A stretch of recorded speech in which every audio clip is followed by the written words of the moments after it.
खुलुमबाय आं सिबिरानि ब्रह्म गोजोन फुंबिलिनि बयनिसिमबो गाहाम हामलायनायखौ जासिहरनाय थाबाय आसा खालामो गासैबो मोजाङैनो दङ नोंथांमोननि थाखाय आं गोदान मोनसे भिडिअ लानानै फैबावबाय अन्नानै भिडिअखौ जोबजासिम नायलांदो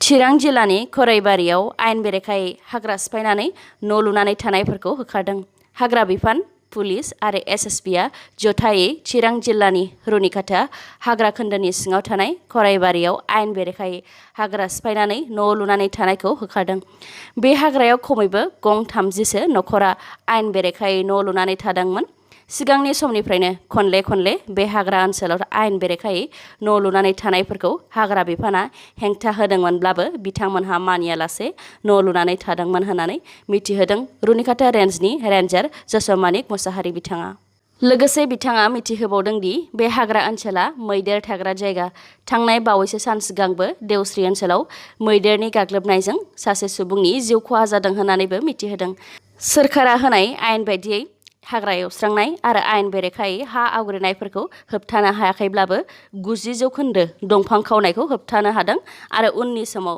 100% होबथानो हागोनखौ आसा खालामो होननानै मिथिहोदों रेन्जार बिथाङा आसामनि पोस्ट ग्रेजुएट टिचार्सफोरनि हायर सेकेन्डारि टिचार इलिजिबिलिटि टेस्टनि रिजाल्टखौ मैया फोसावनानै होबाय जायफोर पोस्ट ग्रेजुएट टिचारनि थाखाय higher secondary teacher eligibility test 2020 खौ होदोंमोन बिथांमोनहा sebaonline.org आव थांनानै रिजाल्टखौ डाउनलड खालामहैनो हागोन चाइनायाव गिलु बालु बांग्रिं मावदों थांनाय शुक्रबार आरो सनिबाराव खेबनै गिदिर बांग्रिं मावदों आरो बेनि अनगायैबो 166 खेब एसे बांग्रिंआ मावदों थांनाय शुक्रबारनि मोनायाव खोला सोनाब चाइनानि युनान प्रभिन्सआव 6.4 मेगनिट्युडनि बांग्रिं मावदों जाय बांग्रिं मावनायजों दासिम 3 सुबुंनि जिउ खहा जानाय खौरां मोननाय जादों आरो 27 निबो बांसिन सुबुंफोरा जखम जादों सुबुंनि जिउ खहा जानायनि अनगायैबो गोबां बिल्डिंफोरा खहा जादों आरो लामाफोरा गावस्रादों बायदि थांनाय शुक्रबारनि 6.4 मेगनिट्युडनि बांग्रिं मावनायजों दालि नोगोराव बांसिनै खहा जादों जाय नोगोरा एपिसेन्टारनि 24 किल'मिटार गोजानाव दा बे ओनसोलखौ इमारजेन्सि फोसावबाय लोगोसे रेस्किउ अपारेशन खालामनाय आरो जानाय लोंनाय जगायनाय हाबाफारिया जागासिनो दङ शुक्रबाराव गिदिर बांग्रिं मावनायनि उनाव फिन मैया सनिबार फुङाव 7.3 मेगनिट्युडनि बांग्रिंआ मावबावदों आरो बे बांग्रिं मावनाया सेन्ट्रेल चाइनानि किंहाइ प्रभिन्सआवमोन नाथाय सनिबार फुङाव मावनाय बांग्रिंनि मावखांथिया बांसिनमोनब्लाबो बे बांग्रिंजों रावबो सुबुंनि जिउ खहा जायाखै होननानै मिथिहोदों गोजोननि नोगोर क'क्राझार सहराव जिनाहारि आरो बुथारनाय जाथाया बांगासिनो दङ जोंनि समाजाव सिगांनि समाव बेफोरबायदि जिनाहारि खालामनाय जाथायखौ बांद्राय खोनानो मोननाय जायामोन नाथाय दा बे जाथाया जोंनि ओनसोलाव जाफ्लेबाय थानाय जाथाय बायदि जानानै फैबाय साननैसो सिगां क'क्राझाराव सासे दाय गैयै सुबुंखौ 19 बोसोर बैसोनि दुथाङा खास्रि बिस्रि बुथारनायनि उनाव आरोबाव क'क्राझाराव जिनाहारि खालामनाय जाथाया सोराङाव फैदों क'क्राझार जिल्ला बिसमुरि पुलिस थानानि सिङाव थानाय रघुनाथ नार्जारी 55 बोसोर बैसोनि जुनार आखुनि सुबुङा 9 बोसोर बैसोनि थाखो 5आव फरायनाय हिन्जावसा गथ'खौ जिनाहारि खालामदों गुबुननि सायाव इनाय खालामखांनायनि उनाव लांसुनिया रघुनाथ नार्जारीया दा खारखुमानानै दङ बे जिनाहारि खालामनाय जाथायनि सायाव क'क्राझार CWCनि चेयारपारसन मालती रानी नार्जारी बिथाङा मिथिहोनाय बायदिब्ला दुथां रघुनाथ नार्जारीया हिन्जावसा गथ'खौ बैसागोनि उननिफ्रायनो जिनाहारि खालामदों गथ'साया खोन्थानाय बायदिब्ला खेबथामै जिनाहारि खालामदों होननानै मिथिहोदों मालती रानी नार्जारी बिथाङा लोगोसे थामथि जिनाहारि खालामनायखौ जिनाहारि खालामजाग्रा गथ'सानि बिब' थाखो 9आव फरायनाय फरायसाया नुसनदों बेनि माखासे उनावनो गथ'सानि बिब'आबो फासि नांनानै गावखौ फोजोबस्रांनानै लादों होननानै मिथिहोदों बे जाथायावबो थारैनो दुथां रघुनाथ नार्जारीनिनो आखाय थानो हागौ होननानै फोरमायथिदों CWCनि चेयारपारसन मालती रानी नार्जारी बिथाङा दुथां रघुनाथ नार्जारीया जेरावखि खारखुमानानै थायाथों मानो बेखौ हमनानै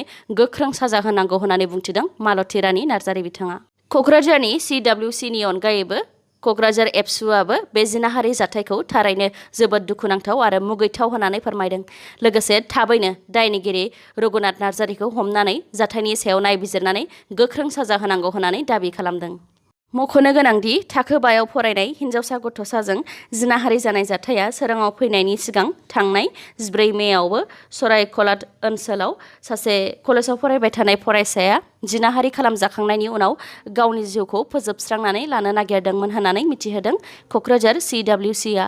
बिथाङा फोरमायथिनाय बायदिब्ला हिन्जावसाया फरायनायावबो जोबोद मोजांमोन, नाथाय थांनाय 8 बोसोरनिफ्रायनो 4 ग्रेडआव मावनाय सुबाखाखुरा जिनाहारि खालामबोदों होननानै फोरमायथिदों।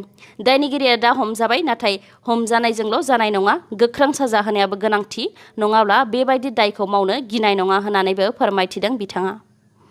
बाक्सा जिल्लानि तामुलपुराव गुलि गावग्लुंनाय जाथाय।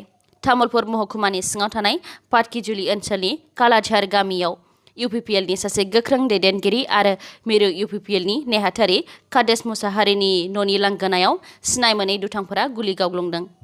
जाथायनि सायाव कादेश मुसाहारिया फोरमायथिनाय बायदिब्ला गंबासो बाइकजों फैनाय सिनाय मोनै दुथांफोरा कादेश मुसाहारिनि न'नि लांगोनायाव मोनानि 9:34 रिंगासोआव गुलि गावनानै थांदों।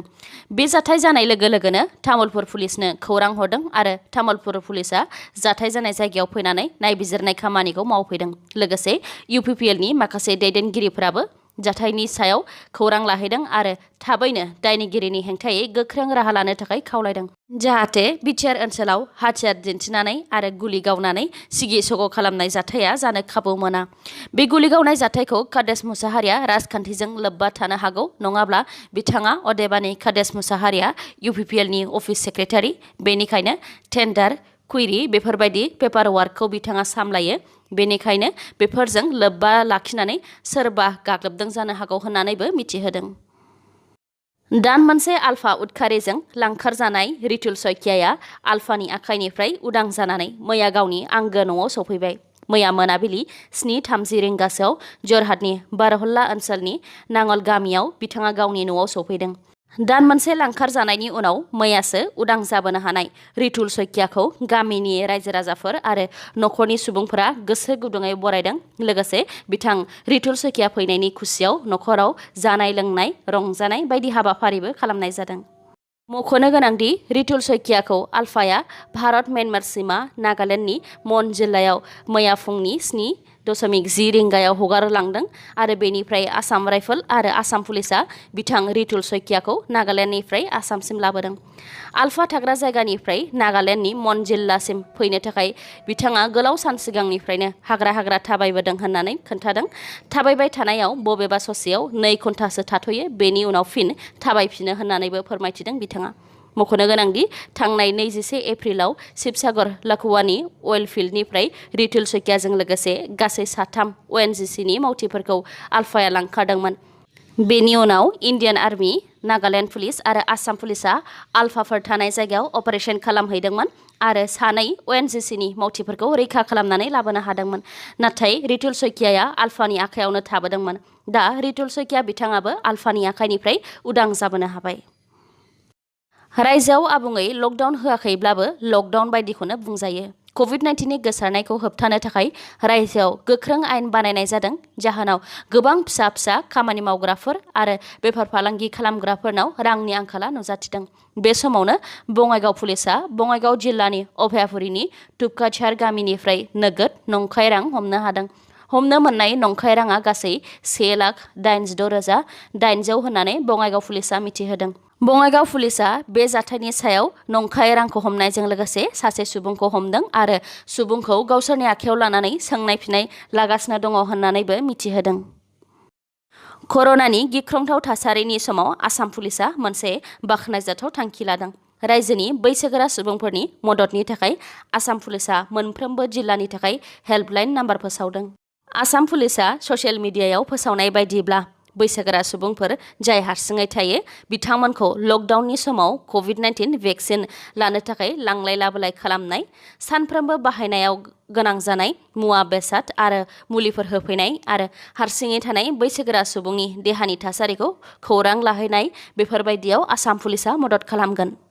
आसाम पुलिसजों फोसावजानाय हेल्पलाइन नाम्बारखौ बिटिआर ओनसोलनि 4 जिल्लाफोरनिखौ बुंथिनानै होनोसै। गुबुन माखासे जिल्लाफोरनिखौ नोंथांमोनहा स्क्रिनाव नायनानै लानो हागोन।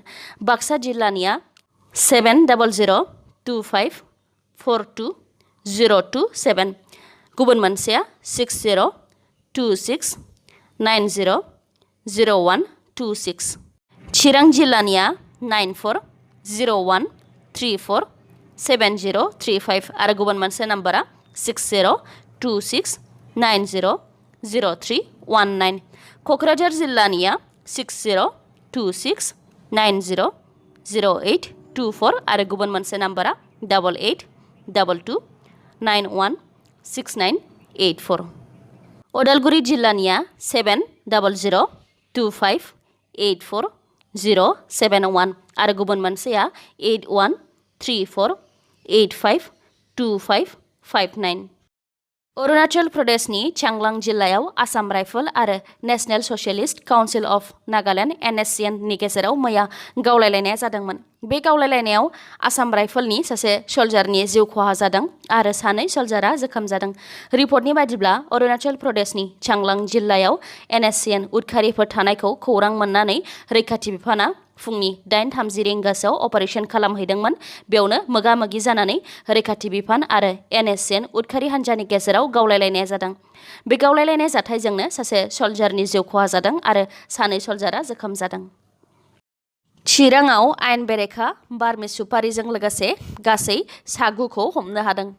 मोनसे स्रोत खौरांनि सायाव चिरांनि SP, ASP हेडक्वार्टार, DSP हेडक्वार्टार आरो SDPO बिजनि बिथांमोनजों दैदेनजानाय मोनब्रै हान्जाया मोनब्रै आलदा-आलदा गडाउनाव अपारेशन खालामदोंमोन। बे अपारेशन खालामनायाव बिथांमोनहा आयेन बेरेखा गोबां बारमि सुपारिजों लोगोसे गुबुन गुबुन हादराव सुपारि फानहरनायनि फोरमान मोननो हादों। जेरै बस्थायाव बांलादेश आरो म्यानमार हादरनि मार्किं थानाय आरो CCTV फुटेजबो मोननो हादों। आयेन बेरेखायै सुपारि फालांगि खालामनायनि दायाव गुबै फालांगिरि कुरबान आलीनि अनगायैबो गासै 8 बावखौ हमदों। हमनो मोननाय आयेन बेरेखा सुपारिनि बेसेनखौ खमैबो 8 कौटिसो जागोन होननानै मिथिहोदों आरो नायबिजिरनाय खामानिया दासिमबो जागासिनो दं होननानैबो मिथिहोदों। दिनैनि भिडिअ'आ एसेनोसै। भिडिअ'खौ मोजां मोनदोंबा लाइक, कमेन्ट आरो शेयार खालामनो दाबाव। गोजोन्थों।